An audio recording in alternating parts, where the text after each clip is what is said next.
Nous sommes ici, le long de l'estuaire de la Seine, sur la rive sud, pas très loin de Honfleur en fait. Nous sommes à 7 km de Honfleur.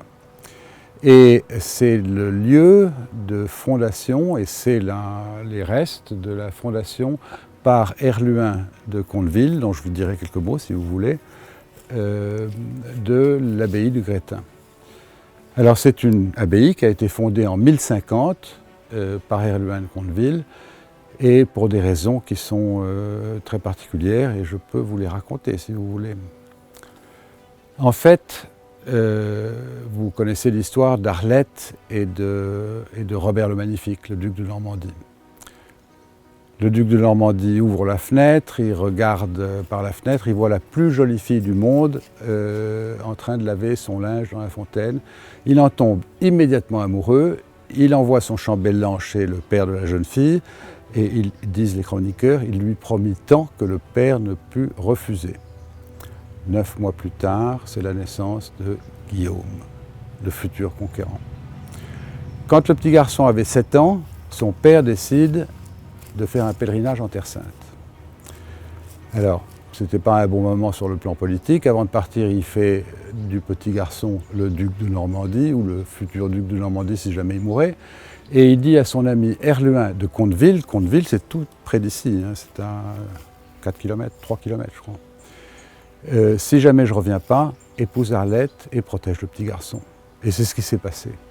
Donc on peut très bien imaginer qu'ici, le petit Guillaume, il a joué, comme vous verrez la source, il a trempé ses pieds dedans sûrement. On ne sait pas, il n'y a pas de document, mais enfin c'est tout à fait logique que cette nouvelle famille, ce Herluin, Arlette et le petit Guillaume soient venus ici. Alors, après de ce ménage, il y a eu d'autres enfants, et en particulier un très célèbre, c'est Odon, le futur évêque de Bayeux, dont on a dit, et on dit avec raison d'ailleurs, que c'est lui qui a commandé la tapisserie de Bayeux. Alors, les enfants, on ne sait pas combien de temps ils sont restés, ils sont partis à un moment donné. En 1050, c'est la fondation de l'abbaye, à la suite du songe que Herluin a fait.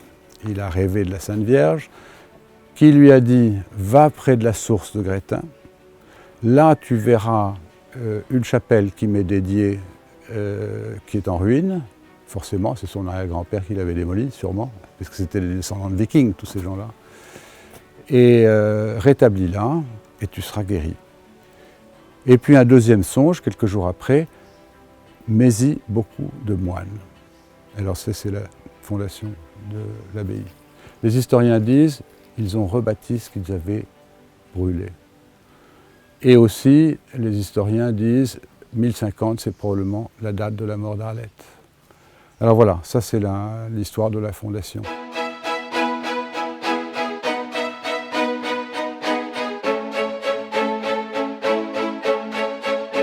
Alors voici la chapelle dont je vous ai parlé tout à l'heure et qui est à l'origine de la fondation de l'abbaye par Herluin de Conteville. Évidemment, le bâtiment qu'on voit là est un bâtiment du XVIIIe siècle, j'aurai peut-être l'occasion de vous dire pourquoi, et entre 1050 et le XVIIIe siècle, elle a eu le temps d'être rebâtie plusieurs fois, parce que l'histoire est passée par là, sans compter même la guerre de 100 ans et toutes sortes d'événements qu'on peut imaginer qui ne sont pas très bons pour les chapelles ou pour les monuments historiques en général. Alors on va peut-être y aller. Allons-y.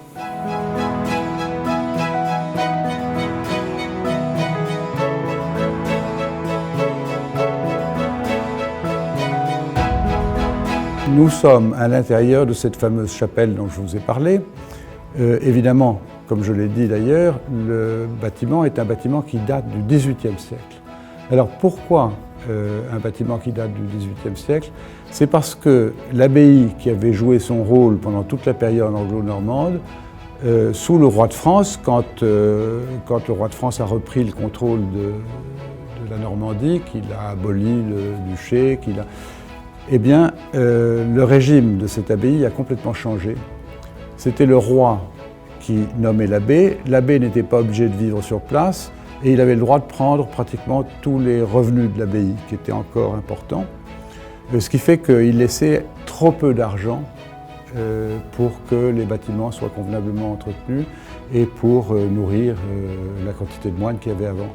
Donc le nombre de moines a chuté, il y a eu des périodes de haut et de bas bien sûr, mais en 1757, l'administration de l'Église, qui à l'époque était très centralisée, l'administration des biens de l'Église, a jugé que les bâtiments étaient irréparables et donc il fallait tout démolir. Et ils ont construit sur la salle médiévale, qui est là-bas, une maison pour y mettre un chapelain. Et puis, pour que ce chapelain puisse faire son office, ils ont rebâti complètement cette chapelle. Donc c'est une chapelle typique du XVIIIe siècle.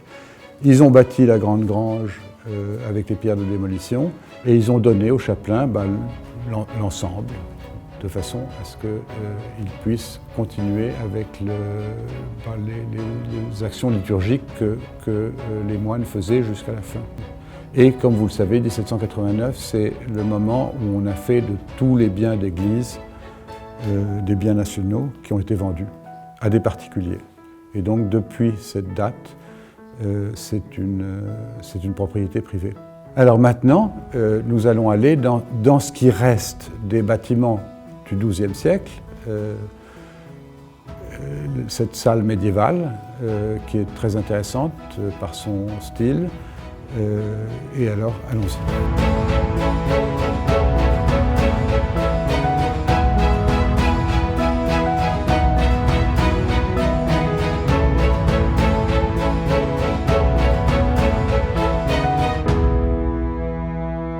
Ici, nous sommes dans ce que nous appelons la salle médiévale et qui en fait est le réfectoire des moines. On le sait parce que derrière la tapisserie, c'est pas la peine de le voir, mais il y a un lavabo, l'endroit où les moines se lavaient les mains.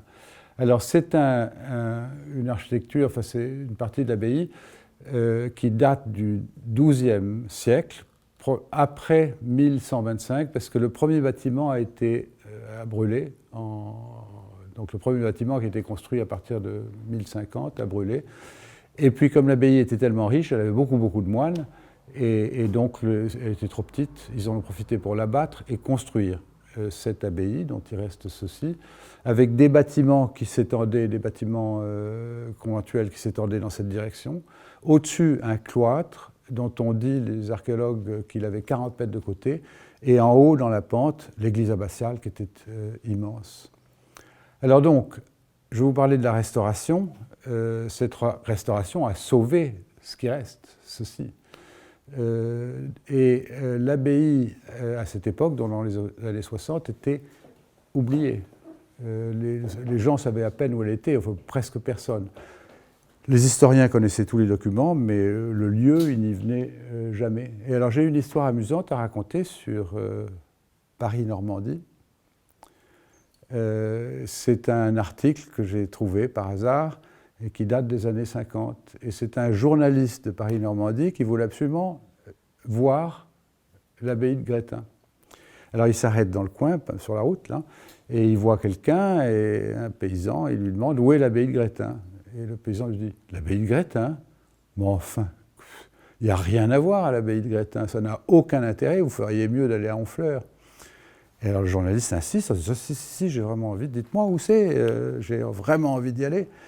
Mais vous avez du temps à perdre alors? Le journaliste répond, oui, j'ai justement du temps à perdre. Oh bon non, mais je vous le dirai quand même pas, allez à Honfleur, c'est beaucoup mieux. Et donc vous voyez que c'était vraiment un lieu qui avait été oublié.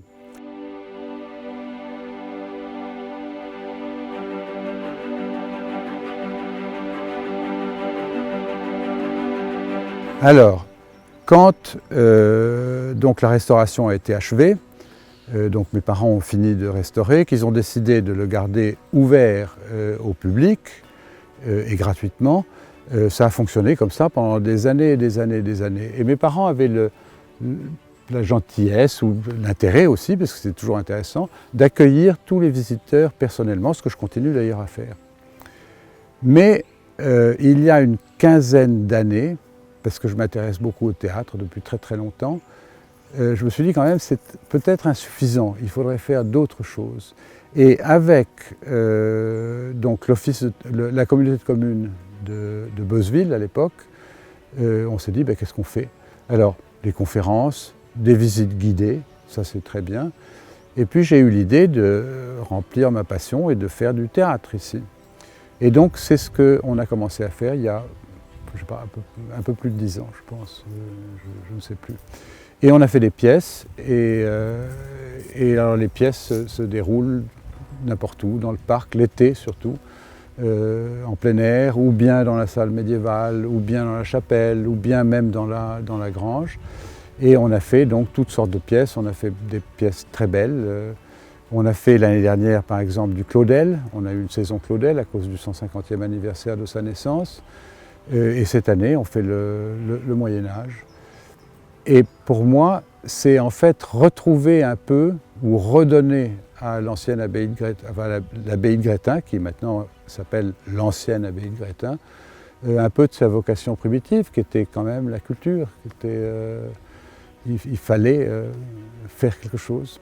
Si vous avez envie de venir visiter, c'est ouvert de 10h à 18h, mais enfin il y a des tas de gens qui arrivent à 19h, on ne va pas les chasser pour ça. Et je vous accueillerai et vous montrerai ce qu'il y a à montrer. Et puis si vous voulez venir voir des spectacles aussi, vous pouvez regarder on a un site internet qui s'appelle Abbaye de Grétin, abbayedegretin.fr. Et là, vous voyez le programme qu'on fait. Vous pouvez venir aux conférences, aux spectacles, aux différentes choses qu'on organise. Et voilà, et vous serez très très bien accueillis.